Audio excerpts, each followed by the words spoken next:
সবাই আমরা এক হাটে আছি, নিজের পসরা সাজিয়ে বসে আছি। শ্রম, চিন্তা কোনো কিছুই তো বেচার বাইরে নেই। বিক্রি হয়ে বসে আছি সকলে।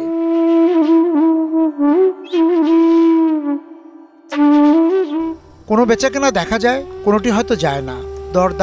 দর কষাকষি রয়ে যায় আড়ালে। পণ্য এই সংজ্ঞার বাইরে কি আছে কেউ?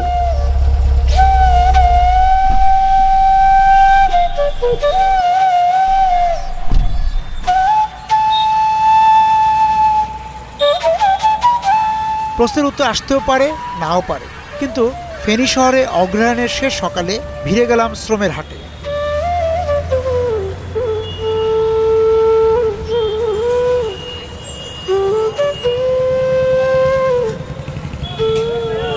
কি কাজ করেন আপনি?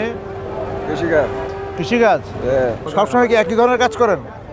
যেসব যেটা হয় আর কি। যেমন কোনো মাটি কাটা আছে, কোনো ধান কাটা আছে। আপনি কি কাজ করেন? আমি তো ঢালাই কাজ করি। আপনি কি কাজ করেন? আমি এই শ্রমিক কাজ করি, এই মাটি কাজ, কৃষির কাজ, যে কোনো কাজ করতে থাকি। মনে করেন 25 দিন করা যায়। 25 দিন করা যায়। এটা তো সিজনে। আর অফ সিজনে? অফ সিজন একটু কম। পরিবারে কয়জন লোকজন? 4 জন। আপনার উপরে চলে?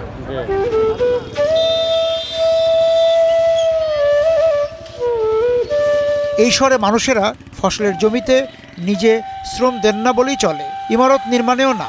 এই শহরের শ্রম দিতে আসে নিকটবর্তী এবং দূর জেলার মানুষেরা। প্রতি ভোরে শহরের 0 পয়েন্টে বসে শ্রমিকের হাট। এখন আপনাদের দর কত? এখন 600 আছে, 700 আছে। তাই এই যে 800 টাকা পার, 600 টাকা পার, প্রতিদিন নিজের খরচ কত আছে? নিজের কত 150 টাকা আছে, 150-200 টাকা। হ্যাঁ, 200 টাকার মতো খরচ। কি খরচ এটা? খানা খাওয়ান লাগে, চা পান খাওয়ান লাগে। আজকে আপনার হয়েছে নিচে কেউ? আচ্ছা, আপনাদেরকে নিয়েছে? আমরা 4 জন নিতে। আজকে দর কত? 700 টাকা। 700। কখন যাবেন? এখন যাবো। কোথায়? সাকির হাউজের এখানে। চলেন যাই।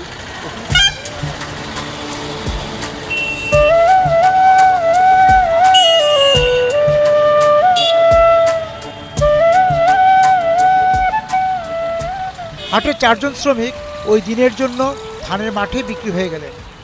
আমরা তাদের সঙ্গী হই। ওদিকে অনেক ধান খেতে আছে না? এখন ধান কাটার সময় দেখে কাজটা বেশি। আর বিল্ডিং এর কাজ কি কমে গেছে নাকি আগের মতো আছে? কখনো কখনো তো আপনাদেরকে ট্রাক দিয়ে বা দিয়ে ভ্যান দিয়েও নেওয়া যায় না? তা আপনারা যারা কাজ করেন সবাই তো একসাথেই থাকেন নাকি আলাদা আলাদা থাকেন? সবার সাথে সবার যোগাযোগ আছে? ধান কেমন হয়েছে এবার? ধানও বেশি হয় না, ধান কম হয়েছে। তাই? ওই বন্যা। এই যে ফেনীতে তো বন্যা হয়েছে। হ্যাঁ, বন্যা হয়েছে। আমরা হচ্ছে যে বন্যার কারণে ধানও কম, সবজিও কম, সবই কম। সব কিছুই কম।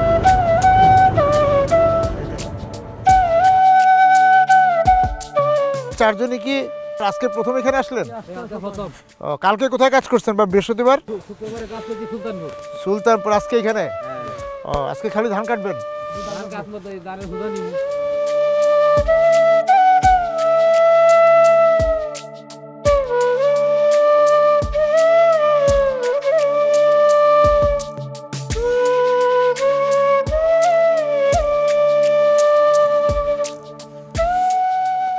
ওষুধও আছে নাকি? আছে, ওষুধ আছে। ওষুধ কি কাজে দেয়? ও আচ্ছা। আজকে যে টাকা দিয়ে আসলেন এই টাকার মধ্যে থাকবে কত টাকা? 500 টাকা থাকবো। 500 টাকা থাকবে। আর এখানে যেন থাকেন এখানে আবার যে ভাড়াটা আছে না থাকা? হ্যাঁ, ঘর ভাড়া কত দেন? 600 টাকা মাসে। মাসে 600 টাকা। তো এই যে টাকাটা, এই টাকাটা পরিবারের কাছে মানে কদিন পর পাঠান? 1 সপ্তাহ পর পাঠাই। 1 সপ্তাহ পর পাঠাতেন? কিভাবে পাঠান? বিকাশে পাঠাতেন। মানে প্রতিদিন 500 টাকা নিজেদের কাছে পুঁজি থাকে? জি।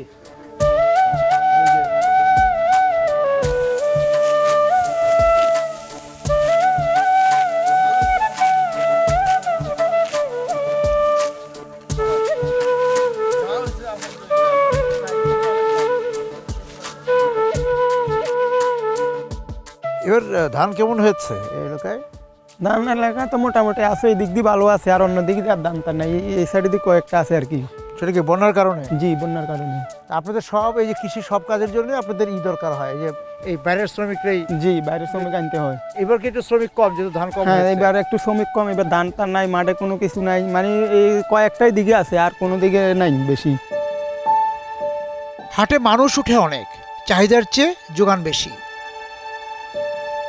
এই অঞ্চলে চলতি বছর ভয়াবহ ও দীর্ঘ সময়ের বন্যা হওয়ায় ফসল হয়েছে কম। মাঠে ধান কম, তাই শ্রমিকের চাহিদাও কম, ফলে হাটে শ্রমিক বেশি, বিক্রি কম।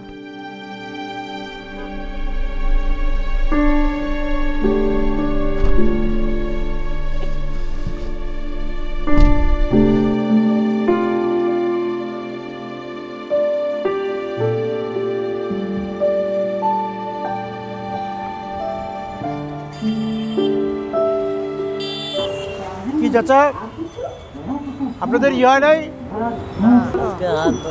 হয় নাই? আপনারা এই কজন আছে কাজ পান নাই?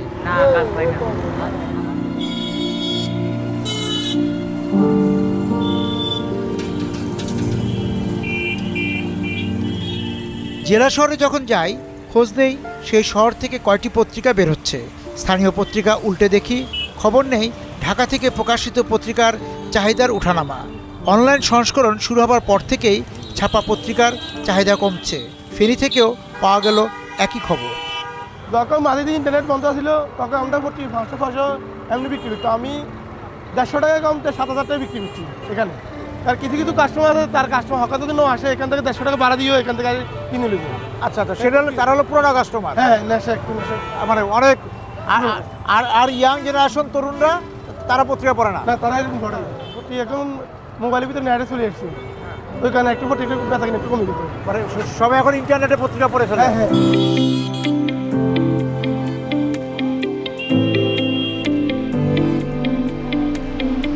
ফেনী জেলা শহর সহ তার 6 উপজেলা ও গ্রামগঞ্জে নিকট অতীতে ঘুরে বেরিয়েছি খবরের খোঁজে। সেই সময় পথ চলতে হাওয়ার নৃত্যে বিস্কুট আর রুটির সুবাস পেতাম। বেকারির জন্য এ অঞ্চলের খ্যাতি ছিল। 200-র বেশি বেকারি ছিল ফেনী জেলায়। করোনার সময় থেকে বেকারি শিল্পের মন্দাকাল শুরু হয়।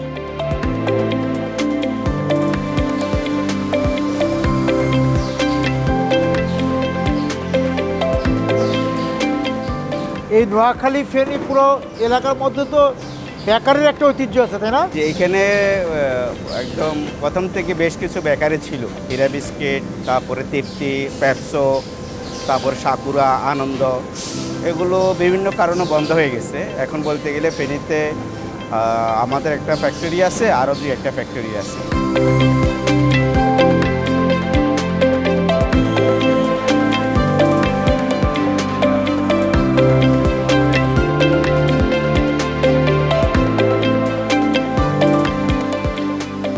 আপনাদের এখানে কেক হচ্ছে, বিস্কিট হচ্ছে? কেক আছে, বিস্কিট আছে, চানাচুর আছে। রুটি নাই? না, রুটি সীমিত আকারে আছে, সামান্য, ওইভাবে নেই। তো একসময় এটা অনেক প্রোডাকশন ক্যাপাসিটি কম ছিল, বিধায় অনেক বেকারি ছিল। কিন্তু এই আমাদের প্রোডাকশন বেশি হওয়ার কারণে এখন ধরেন এই ছোটো ছোটো বেকারিগুলো এখন 1-2টা বেকারিতে পুরো চাহিদা পূরণ করতে হবে, সুতরাং ছোটো বেকারিগুলো উঠে যাচ্ছে, আস্তে আস্তে উঠে কি থাকতে পারছে না। না না।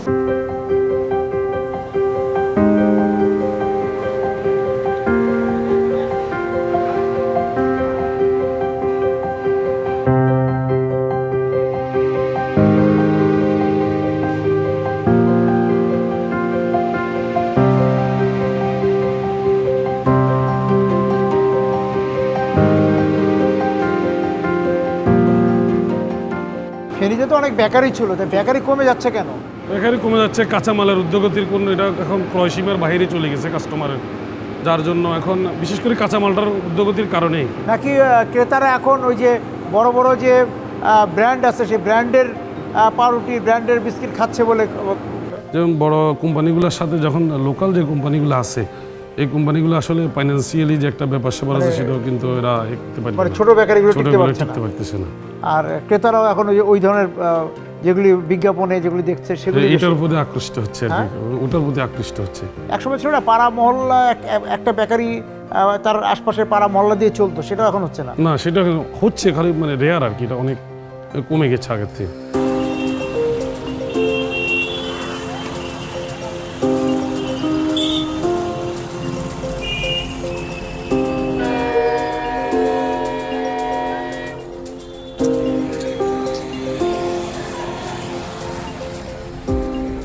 20 বছর আগে ফেনী শহরে এসে চমকে গিয়েছিলাম। কোনো জেলা শহরের টাউন সার্ভিস চলতে দেখিনি। ফেনীতে প্রথম দেখা 2005 সালে। ওই বছর 11ই আগস্ট 22টি বাস দিয়ে টাউন সার্ভিস চালু হয়েছিল। পরে চাহিদা বাড়ার কারণে বাসের সংখ্যা অর্ধশত হয়, কিন্তু 20 বছর পরে এখন এই সার্ভিসটি বন্ধ হবার পথে। আপনাদের এই রুটটা কোন জায়গা থেকে কোন জায়গা? এই লালফুল থেকে সদর হাসপাতাল। সদর হাসপাতাল। জি। আপনি কতদিন যাবত এই টাউন সার্ভিসে আছেন? আমি টাউন সার্ভিস বার হওয়ার মানে 2 বছর পরে আসছি। প্রথমে বাস ছিল কয়টা? বাস প্রচুর আসছিল, প্রায় 55টা আসছিল। 55টা বাস ছিল? জি। বাস কমে গিয়েছে? এখন বাস কমে গিয়েছে। 1 নম্বরে যে সিএনজি, টমটম এগুলা বাড়ার কারণে আমাদের বাসটা সার্ভিসিং করতে পারতেছে না, মানে আয় থেকে ব্যয় খরচ বেশি। তাই? জি। যাত্রী কমে গিয়েছে? যাত্রী কমে গেছে, জি। ওই সিএনজির কারণে আর অটোর কারণে। কেন সিএনজির ভাড়া কম, আপনাদের ভাড়া বেশি? না, আমাদের এখানে 5 টাকা ভাড়া, ওইখানে 10 টাকা ভাড়া। মানুষ এখন সময়ের মূল্য বেশি দেয়, টাকার মূল্য বেশি দেয় না।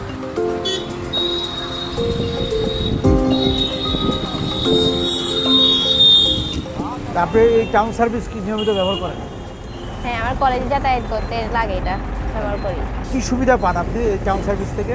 সিএনজি বা অটো রিক্সা ভাড়াতে ভাড়া অনেক বেশি নেই। আর টাউন সার্ভিসে ভাড়া আমরা স্টুডেন্ট যেহেতু আমাদের সাধ্য মতোভাবে আমরা ভাড়া দিয়ে যেতে পারি। আপনার এই যে এই যেখান থেকে উঠলাম লালপুর, না, তো এখান থেকে মেডিকেল মোড় পর্যন্ত যেতে আপনার কত ভাড়া দিতে হয়? হাসপাতাল যেতে 20 টাকা লাগে, সিএনজি থেকে লাগে আরও 20 টাকা বাড়তি লাগবে। এখান থেকে যেতে আপনার লাগে 20 টাকা, সিএনজিতে লাগে 40 টাকা, মানে 40 টাকার জায়গায় 80 টাকা খরচ হতো। হ্যাঁ হ্যাঁ। এমনি নিরাপদ? হ্যাঁ, নিরাপদ।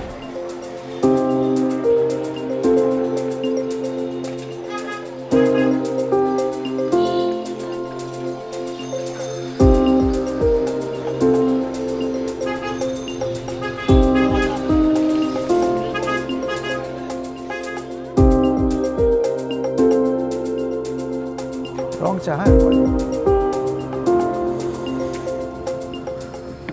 ফেনী, মহিপাল, ছাগলনাইয়া, দাগনভূঞা, সোনাগাজী সম্পর্কের মানে আসা যাওয়ার সম্পর্কের বয়স কিন্তু কম হয়নি, কিন্তু এই যে সম্পর্কের বয়স বা আসা যাওয়ার যত বেড়েছে, ফেনীকে কিন্তু বদলে যেতে দেখেছি। তার একটা বড় কারণ কিন্তু হচ্ছে যে ফেনীর মানুষের স্থানীয়ভাবে ব্যবসার সঙ্গে যোগাযোগ আর যে প্রবাসী আয়।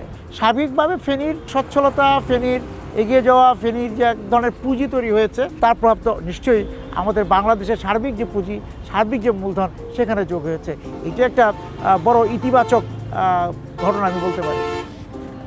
চাটা দেন।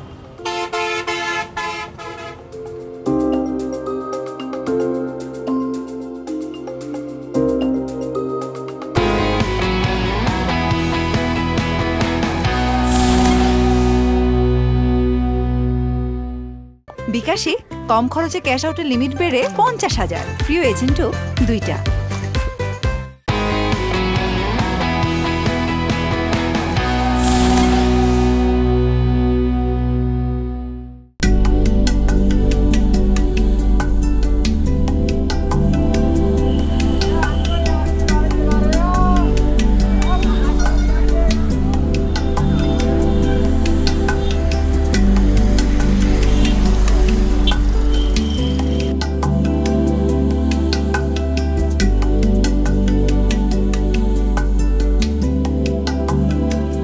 স্থাপত্য জ্ঞান নেই আমার, কিন্তু হলফ করে বলতে পারি স্থাপত্য বিদ্যায় যারা কুশলী তারা শালবন বিহারে এসে স্তম্ভিত হয়ে পড়েন, এক প্রকার জ্ঞান শূন্যতা বোধ করেন শালবন বিহারের স্থাপনা কৌশল দেখে।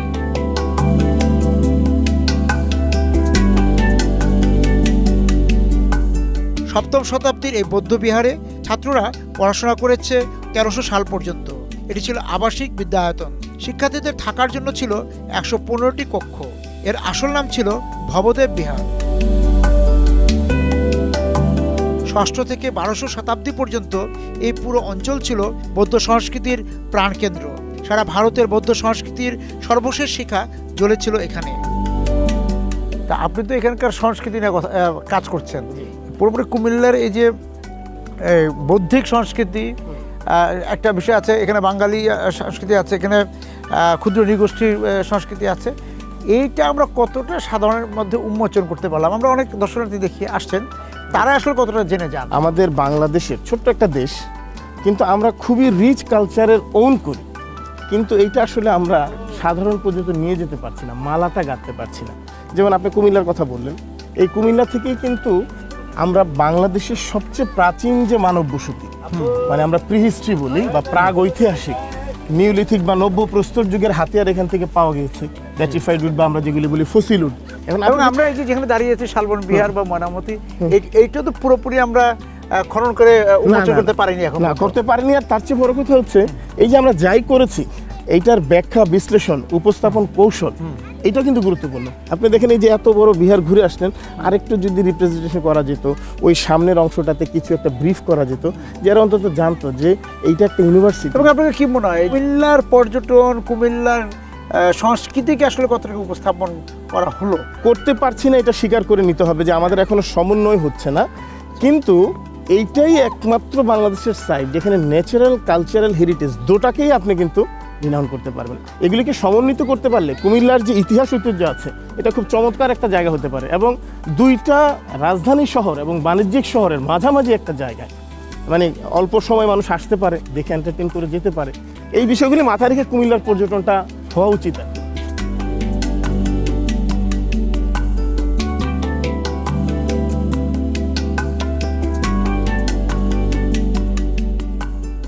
কি কুমিল্লা থেকে এসেছেন না কুমিল্লার বাইরে থেকে? আমরা ঢাকা থেকে এসেছি। ঢাকা থেকে এসেছেন। ঢাকা থেকে কি প্রথমবার আসলে মেরামতিতে? এর আগে এসেছে 2009, আর এই গ্যাপেই এখন এই পরিবর্তনটা কি দেখছেন এই যে 2009 থেকে 24 নতুন স্থাপনাগুলো হয়ে দেখা যাচ্ছে এখন? তখন এসে মনে হতো যে শুধু মাটির ঢিপি, কিছু কিছু জায়গায় দেখা যেত ওয়ালগুলো, এখন ম্যাক্সিমাম আমার মনে হয় অনেক জায়গারই প্রায় 50% ওয়াল এখন দেখা যায়। আপনার কাছে কি মনে হচ্ছে যে বৌদ্ধ সংস্কৃতি, কুমিল্লার সংস্কৃতি, এইটার উপস্থাপনটা যথেষ্টভাবে হচ্ছে কিনা? কিছুটা হচ্ছে, কিছুটা হচ্ছে না। কিছু কিছু বিষয় যেমন আমাদের বাচ্চারা বইতে যেভাবে পড়েছে ওই ধরনের কিছু কারিকুলাম যদি এই জায়গাগুলোতে থাকতো সেগুলো বেশি ভালো হতো। ওরা এসে যাতে খুঁজে পেত যে যা পড়েছে তার সঙ্গে কোনো সম্পর্ক, মানে সরাসরি দেখতে পায় না। না, সরাসরি দেখতে পায় না। ইনফ্যাক্ট ওদের বইতে এখন যে ছবিটা আছে ওটা কিন্তু সেই পুরনো ছবিটা, সেই উঁচু ঢিপির ছবিটা। ওদেরকে যখন নিয়ে আসছি তখন এসে ওরা খুঁজতেছে যে ওই ঢিপিটা কোথায়। তো এই জিনিসগুলো কিন্তু এখন মিল নেই। আদারওয়াইজ এমনি সব পুরনো স্থাপনা এর চাইতে আর বড় কি করবে, তবে আশেপাশের এরিয়াগুলোকে এক্সপ্লোর করা দরকার।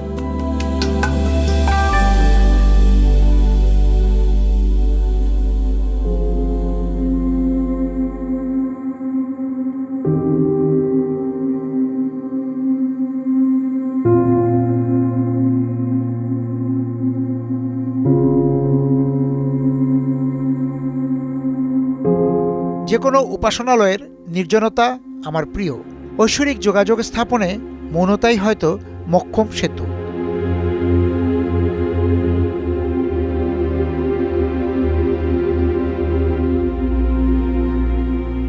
শালবন বিহারের নতুন বৌদ্ধমূর্তিটি শ্যামদেশ বা থাইল্যান্ড থেকে উপহার হিসেবে পাওয়া 2014 সালে।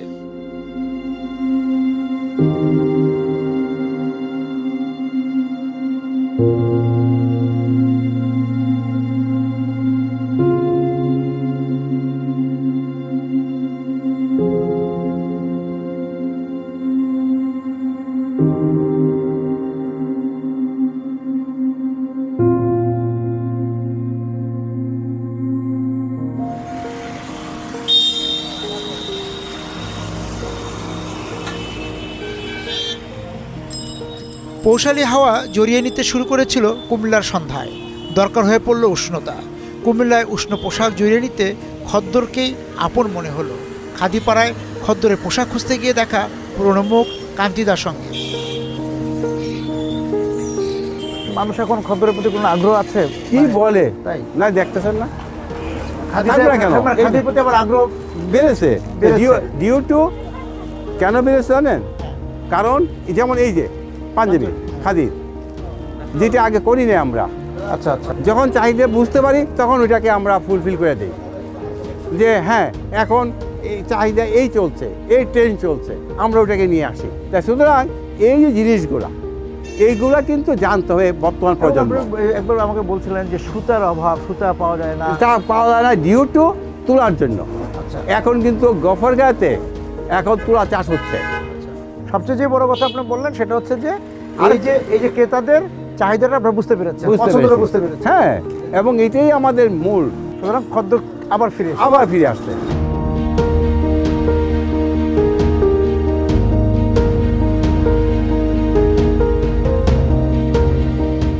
খদ্দরের কদর কমেনি, কমেছে খদ্দরের আদি সুতোর যোগান। তাই আদি খদ্দর আর বাজারে সুলভ নয়। আমাদের ওই তাঁতি স্বার্থে এবং আমাদের স্বার্থে আমরা তাঁতি ওই ওয়েস্টেজ কটন ওই তুলাটা নিয়ে আসি, আমরা কিনে এনে তাদের গার্মেন্টসের যে সব তুলা। আচ্ছা, ওইটা নিয়ে আসো, ওইটা দিয়ে এখন খাদি হচ্ছে। হ্যাঁ, ওইটারই মানে তারা প্রসেসিং করে নানান রকমভাবে মোটা চিকন মধ্যম এরকমভাবে করে। আচ্ছা, কিন্তু আগের যে খাদির যে সুতাটা ছিল, যে চারটা ছিল, সেটা আর এখন হচ্ছে না। ওটা কিছু কিছু আছে, কিছু একবার যে তাও এটা আস্তে আস্তে অ্যাবলিশ হয়ে যাচ্ছে, মানে বিলুপ্তির পর্যায়ে।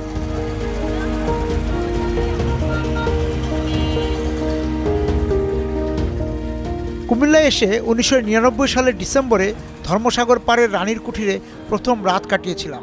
তারপর রাতে থাকা না হলেও কুমিল্লায় এসে রানীর কুঠির ও ধর্মসাগর না দেখে ফিরি না। এবারও তাই ধর্মসাগরে ঢুকতেই গানের সুর ভেসে এলো কানে। তারুণের আড্ডা, গান, ধর্মসাগর পাড়ের পরিচিত দৃশ্য।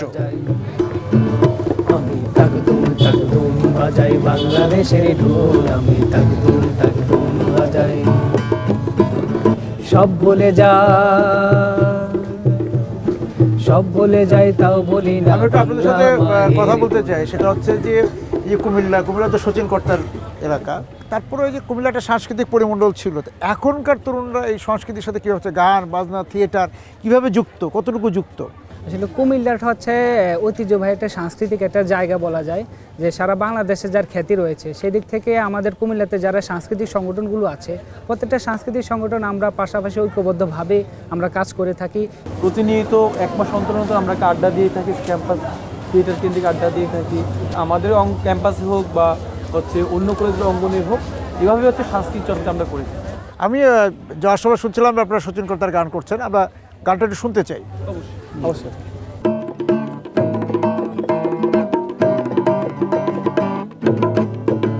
আমি তাকদুম তাকদুম বাজাই বাংলাদেশের ঢোল, আমি তাকদুম তাকদুম বাজাই, আমি তাকদুম তাকদুম বাজাই বাংলাদেশের ঢোল, আমি তাকদুম তাকদুম বাজাই। সব ভুলে যাই তাও ভুলি না বাংলা মায়ের গোল, তাকদুম তাকদুম বাজাই, আমি তাকদুম তাকদুম বাজাই।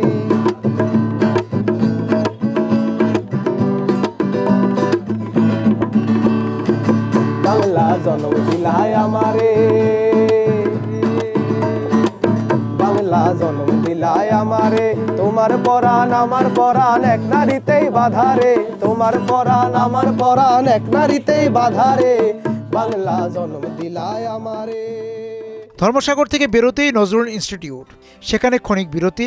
নজরুল কুমিল্লা এসেছিলেন 5 বার। প্রথম 1921 সালে ব্রিটিশ শাসনের বিরুদ্ধে আনন্দময়ীর আগমনে কবিতা লিখে এখানেই গ্রেফতার হয়েছিলেন নজরুল। কুমিল্লায় নার্গিসের সঙ্গে প্রেম, প্রমীলার সঙ্গে বিয়ে। ব্রিটিশ বিরোধী আন্দোলনের কথাই যখন এলো, তখন মনে পড়ে গেল নবাব ফয়জুন্নেসা বালিকা বিদ্যালয়ের কথা। 1931 সালের ডিসেম্বরে এই স্কুলের 2 বিপ্লবী শিক্ষার্থী শান্তি ঘোষ ও সুনীতি চৌধুরী গুলিতে নিহত হন ব্রিটিশ ম্যাজিস্ট্রেট স্টিফেন্স।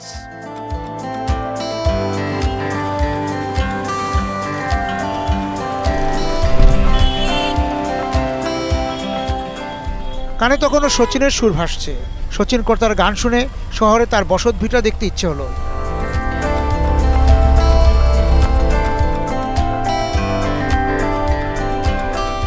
প্রায় পরিত্যক্ত তার বাড়িটি স্থানীয় প্রশাসন উদ্ধার করেছে।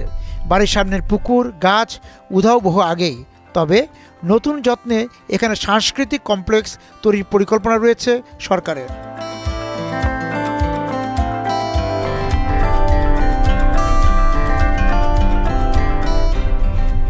ঢাকা চট্টগ্রাম মহাসড়ক ধরে যা আসার সময় নিমসার বাজার ছেড়ে যেতে হয়।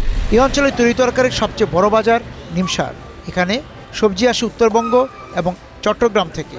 খুচরো ও মাঝারি পাইকাররা এই পণ্য নিয়ে যান বৃহত্তর কুমিল্লা এবং চট্টগ্রামের বাজারে। এখন কি কি আসছে সবজি? এখন আলু হইতেছে সরবরাহ বেশি, তারপরে আক্কেলপুরে রাজশাহীর সিম হইতেছে, তারাগঞ্জের জলপাই আসতেছে। এখান থেকে আবার মাল কোথায় কোথায় যাবে? এখান থেকে মাল জেলা পর্যায়ে যায়, সকাল পর্যন্ত জেলা পর্যায়ে যেতে থাকে। এই বাজারটা কত দিনের বাজার এটা, এই নিমসার বাজারটা? এটা তো আরে বাপরে প্রায় 30-40 বছর হয়ে গেছে।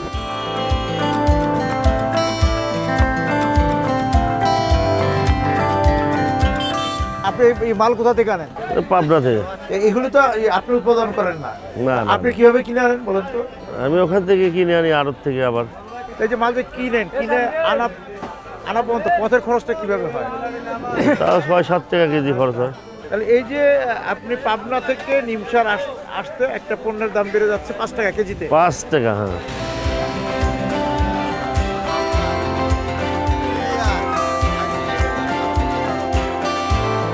আপনি কি প্রতিদিন রেগুলার কি পরিমাণ মাল নেন প্রতিদিন? 600-700 কেজি। ধরেন যে আজকে করলা কত দিয়ে কিনলেন? এই তো 60 টাকা কেজি। বিক্রি করবেন কত করে? 70-75। 70-75 মানে মানে 5 টাকা খরচ। 5 টাকা খরচ। খরচটা কিভাবে হয়? যে রানিং গাড়ি ভাড়া যেটা এটা। আচ্ছা, লাভ করেন কেজি তো 10 টাকা। 10 টাকা।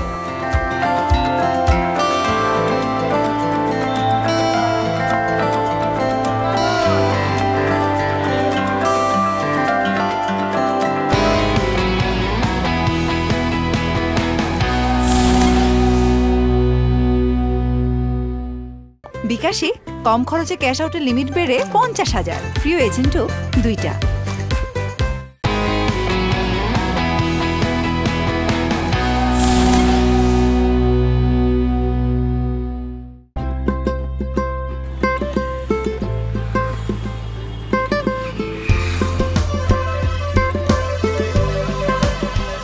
সুর, সাহিত্য, ঐতিহ্য, বিপ্লব, কৃষি, নদী মিলিয়ে কুমিল্লায় রসের ঘাটতি নেই। কিন্তু কুমিল্লার রস বলতে এক মিষ্টান্ন দোকানেরই খ্যাতি। তবে কোন রস খাঁটি তা নিয়ে সংশয় আছে ভোক্তাদের। সিলেট থেকে আসছি, মাতৃমঙ্গলের কথা অনেক শুনেছি। যখনই কুমিল্লা আসার সুযোগ পাই একবার ডু মেরে যায় এবং মাতৃমঙ্গল থেকে মাতৃভান্ডার থেকে এসে নিয়ে যাই। এই যে মাতৃভান্ডার তো মানে আসার পথে নিশ্চয়ই অনেক মাতৃভান্ডার দেখেন। তো আসলে আমরা প্রথমে আমি বিভ্রান্ত হয়ে গিয়েছিলাম আসল কোনটা। তারপরে আমাকে একজন অটো রিক্সাওয়ালা বললো যে আসল মাতৃভান্ডার ওই যে এই ঠিকানাটা বললো, তখন আমি এটাতে চলে আসি। তবে কোনো কোনো ভোক্তা চোখ বুজে এক স্বাদের রসই ডুবতে চান।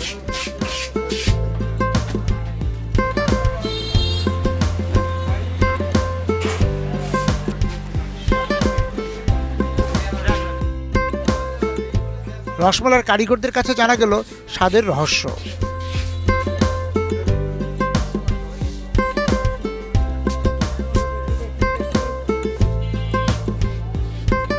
মাতৃভান্ডারের প্রথম দোকানটা কি ব্রাহ্মণবাড়িয়া ছিল না এটা কুমিল্লা থেকে? না, কুমিল্লা থেকে। এটা পাকিস্তান আমল থেকে। পাকিস্তান আমল থেকে এই পর্যন্ত কি মান একই রকম ধরে রাখতে পারছেন? মাল একই রকমের। আমরা ফ্রেশ কারিগরে একজন ফ্রেশ মিল্ক দিয়ে মাল বানা হয়। আমরা কোনো 2 নম্বর কোনো সিস্টেমে নাই। সারা কুমিল্লা ওই যে ওদিক দিয়ে ঢুকতে যে এত মাতৃভান্ডার, এগুলো তো 2 নম্বর সব। যে একবার খায় আর দ্বিতীয়বার ওগুলো ওইখানে যায় না। কিন্তু আবার বলা যে মানে আদি আসো মানে আপনাদের এখান থেকে নেয় নাকি? কেউ আমরা থেকে পাইকারি আমরা কোনো নেই, আমরা খুচরা বিক্রি সব।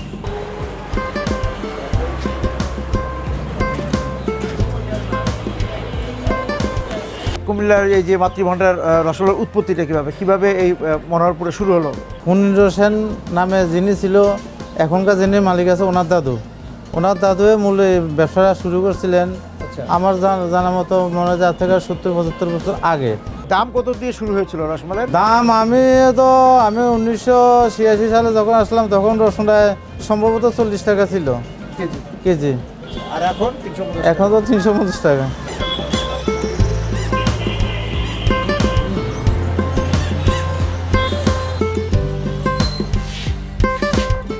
দাদা, দুই রসমালাইয়ের মধ্যে তফাৎটা কি, মানে প্রক্রিয়া তফাৎটা হইলে তো আমরা মনে করি রসমালাই একদম গাঢ় এবং সুস্বাদু, কম মিষ্টি।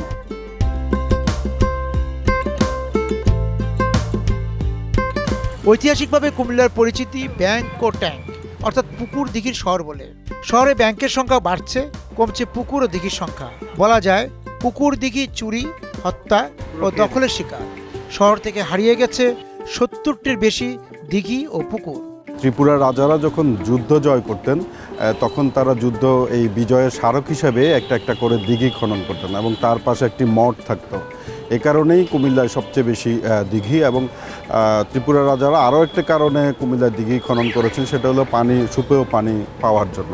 এখন কয়টা দিঘি আছে? এখন হাতে গোনা আপনি গুনতে পারবেন। এখন ধর্মসাগর, তালপুকুর পাড়, 8-10টা থাকতে পারে, 8-10টা, উজির দিঘি, তারপর আমির দিঘি, এরকম আপনি গুনতে পারবেন। কিন্তু একসময় ছিল মানে অগণিত, মানে 2 থেকে 300-র মতো দিঘি ছিল কুমিল্লাতে।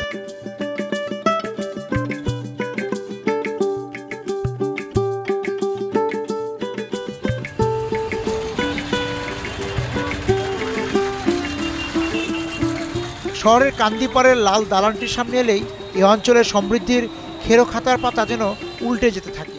1906 সালে বঙ্গভঙ্গ অর্থাৎ বাংলা 2 ভাগ হওয়ার পর এদেশে ব্যবসায় বাণিজ্য বাড়তে থাকে। কুমিল্লার মতো বড় শহরগুলো প্রশাসনিক কেন্দ্র হয়ে ওঠে। বড় বড় শহরে তখন ব্যবসায়ী সমাজ গড়ে ওঠে। কুমিল্লার উদ্যোক্তারা 1914 সালে দ্য কুমিল্লা ব্যাংকিং কর্পোরেশন নামে একটি ব্যাংক প্রতিষ্ঠা করেন। নরেন্দ্রচন্দ্র দত্ত নামে একজন ব্যবসায়ী ব্যাংকটি প্রতিষ্ঠা করেছিলেন। তফসিলি ব্যাংক বলতে যা বুঝি সেই ব্যাংকের শুরু কিন্তু আজকে আমরা যেখানে দাঁড়িয়ে কথা বলছি এই জায়গাটার থেকে। কুমিল্লাকে যে ব্যাংক এবং ট্যাঙ্কের শহর বলা হয়, সেই ব্যাংকিং শুরুটা হচ্ছে ব্যাংকিং কর্পোরেশন দিয়ে, এবং এই নরেন দত্তকে এখনও বলা হচ্ছে বাংলাদেশের ব্যাংকিং সেক্টরের জনক হচ্ছে নরেন দত্ত। ব্যাংকিং কীভাবে চলতো তখন? তফসিলি ব্যাংক শুরু হওয়ার আগে ব্যাংক কুমিল্লা যে ব্যাংকিংটা ছিল সেটা হচ্ছে অনেকটা আপনার বিনিময় প্রথার মতো, এবং প্রথমত ব্যাংক ধনাঢ্য শ্রেণীর প্রতিষ্ঠান হিসেবেই ব্যাংক আত্মপ্রকাশ করে। কারণ আপনি জানেন তখন কুমিল্লা ব্যবসা বাণিজ্য সর্বদিকে কুমিল্লা খুবই আলোকিত এবং এটি ধনাঢ্য মানুষের শহর ছিল, এবং তখন যেহেতু ব্যবসা বাণিজ্য ছিল নৌপথ কেন্দ্রিক, কুমিল্লা তার একটি আদর্শ কেন্দ্র ছিল। কারণ এখানে মেঘনা, তিতাস, ডাকাতিয়া, গোমতী, যে 4টি নদী যে সংযোগ, এর মাধ্যমে দেশের প্রতিটি বাণিজ্য কেন্দ্রে তৎকালীন যোগাযোগ ছিল।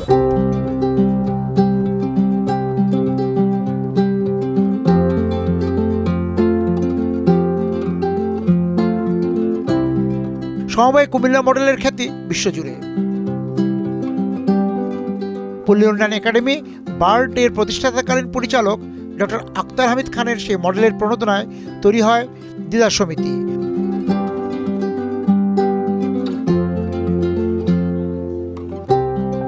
1960 সালে চায়ের দোকানি মোহাম্মদ ইয়াসিনের নেতৃত্বে 8 জন রিক্সা চালকের চাঁদায় কুমিল্লার বলরামপুরে গড়ে ওঠে দিদার সমিতি। প্রত্যেকে 1 আনা করে মোট 9 আনা চাঁদা জমা দিয়েছিলেন। 9 আনার সেই দিদার সমিতির এখন রয়েছে 20 কোটি টাকার সম্পত্তি। 1960 সালে সদস্য সংখ্যা ছিল 9 জন, এখন সদস্য সংখ্যা আছে প্রায় 2000। আমরা এলাকার স্থানীয় লোক ছাড়া লোকজন ভর্তি করি না, না হলে আরো অনেক লোক হইতো। আপনার সমিতির সদস্যরা এখন কি করে? যে যার মতো ব্যক্তিগত কাজকর্ম, ব্যবসা বাণিজ্য করে। সমিতির মাধ্যমে এখানে প্রায় 70টা দোকান আছে সমিতির মাধ্যমে। তো এই মধ্যে সমিতির সদস্যরাই ব্যবসা করে এই 70টা দোকান। সমিতি এখনো সক্রিয় আছে, কিন্তু আপনাদের ইচ্ছা করে আর বিস্তার ঘটাচ্ছেন না? না, আমরা বিস্তার বাড়াইতেছি না, আমরা এর ভিতরেই রাখতেছি। এই দিদার সমিতি পাল্টে দিয়েছে 2 গ্রামের মানুষের আর্থসামাজিক প্রেক্ষাপট। কুমিল্লার বলরামপুর ও কাশীনাথপুর গ্রামে লেগেছে সমৃদ্ধির ছোঁয়া।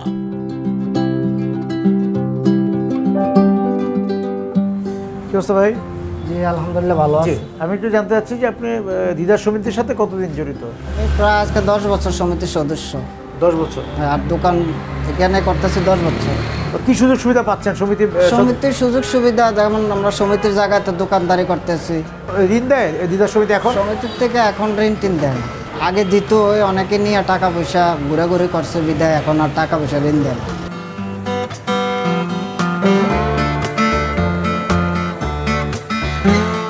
কুমিল্লা সফর শেষ করতে চেয়েছিলাম গোমতী নদী তীরে সূর্য ডোবা দেখে। স্থানীয় স্বজন বন্ধুরা বলছিলেন শহর যেমন করে ব্যাটারি চালিত রিক্সা ও অটোর দখলে, তাতে সূর্য ডোবা দেখার সুযোগ নাও হতে পারে। কুমিল্লা শহর যে অটোর দখলে এবং কুমিল্লা এসে অটোর ভিড়ে মুশকিলে পড়ে যাওয়ার অভিজ্ঞতা নতুন নয়।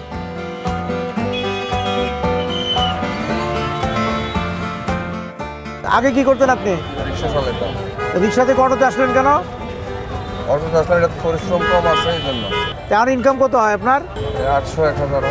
আপনি 2007-এ যখন এই কুমিল্লা শহরে অটো চালাতেন তখন তো এত অটো ছিল না, এত অটো বাড়লো কেন এখন? এখন বাড়ছে, সবাই এটা সুবিধা মনে করতেছে, এই জন্য বাড়ছে। প্যাসেঞ্জারের চেয়ে অটো বেশি হয়ে গেছে এখন। আর গ্রামের যে অটোগুলো আছে সেগুলো এখন শহরে চলে আসছে। শহরের ভিতরে আসার কারণে এখানে ট্রাফিক আইনের কোনো নাই, যার কারণে দেখা যাচ্ছে যে একই অটো দেখেন প্রত্যেকটা অটোর মধ্যে 2-4 জন করে প্যাসেঞ্জার, তো যার কারণে অটোর পরিমাণটা আসলে কমানো প্রয়োজন। এতে করে আমাদের দৈনিকের যে জীবনযাত্রা এটা খুব ব্যাহত হচ্ছে আর কি।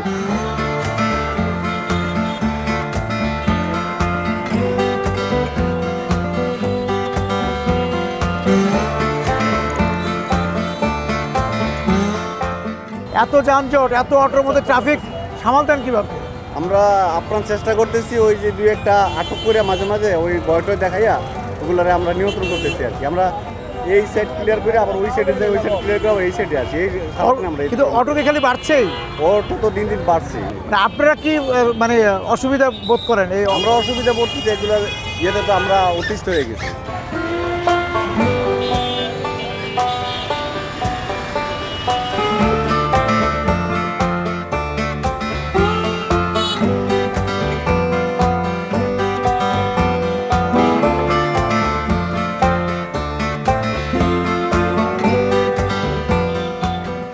অটো এড়িয়ে গোমতী পাড়ে এসে দেখি তার পশ্চিমে সূর্য ডুবছে, পূবে গোলাকার চাঁদ। কাকে রেখে কাকে দেখি, দুই রঙের নিমজ্জিত হবার স্বাদ।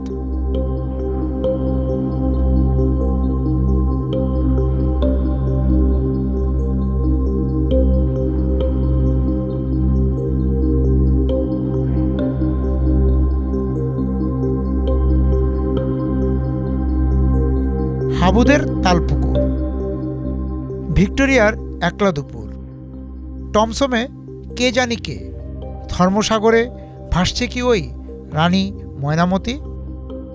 সড়কে সড়কে এখনও কি যায় শোনা, ধীরেন্দ্র দিচ্ছে হাক, বাংলা বলো।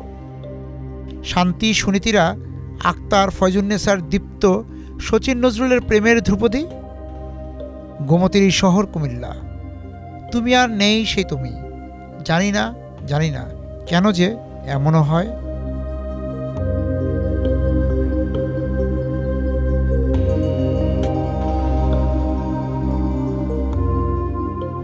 পথের ইতি নেই, সামনে নতুন মাইলফলকের ইশারা।